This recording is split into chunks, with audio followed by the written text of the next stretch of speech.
I was about 16 when I was diagnosed with depression. My doctors think that it stemmed from my parents divorcing and struggling with school, really. It all started when my father died when I was at high school. It all started in university during my final year. It all started when I was 16. I came out of a relationship I was in at the time and I started purging and self-harming.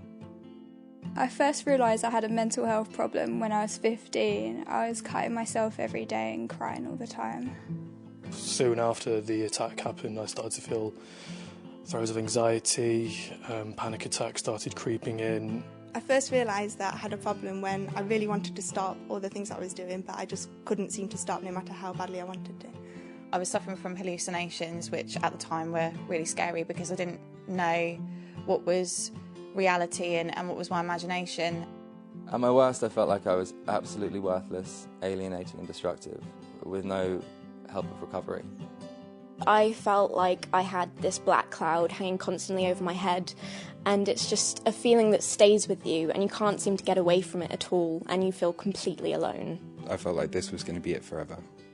I felt as though I'd never reach any of my ambitions or my goals. I felt like I was in my own bubble, hearing muffled voices of people around me.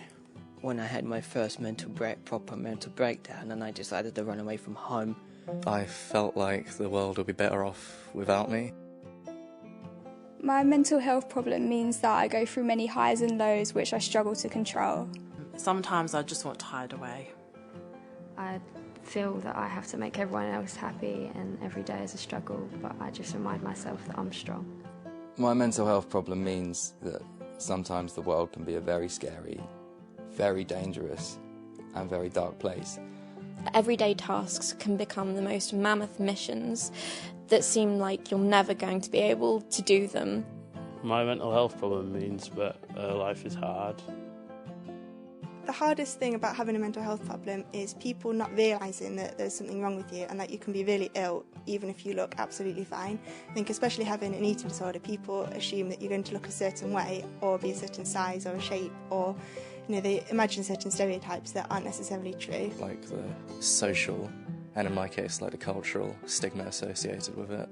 If I'm having a bad day, no matter how small it is, it feels like the whole world's crashing in on me and things just keep getting worse. Just trying to get the people around me to understand what I'm going through when they haven't gone through something like me is probably the hardest thing.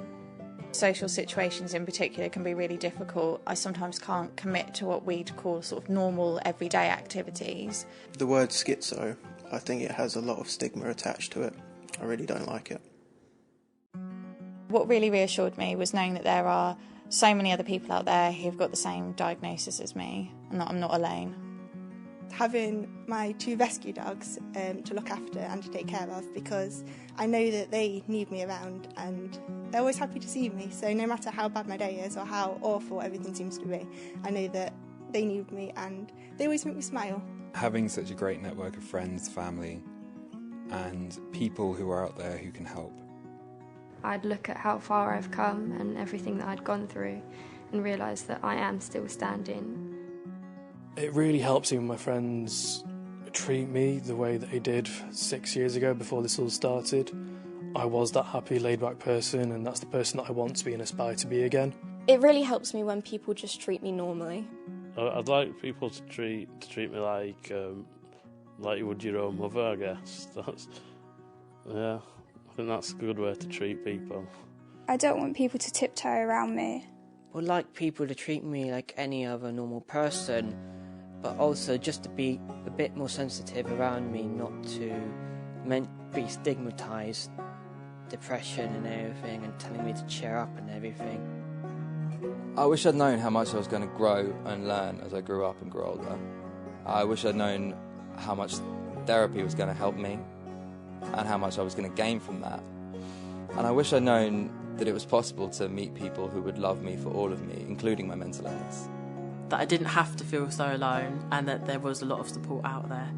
That there are people out there and organisations that can help me.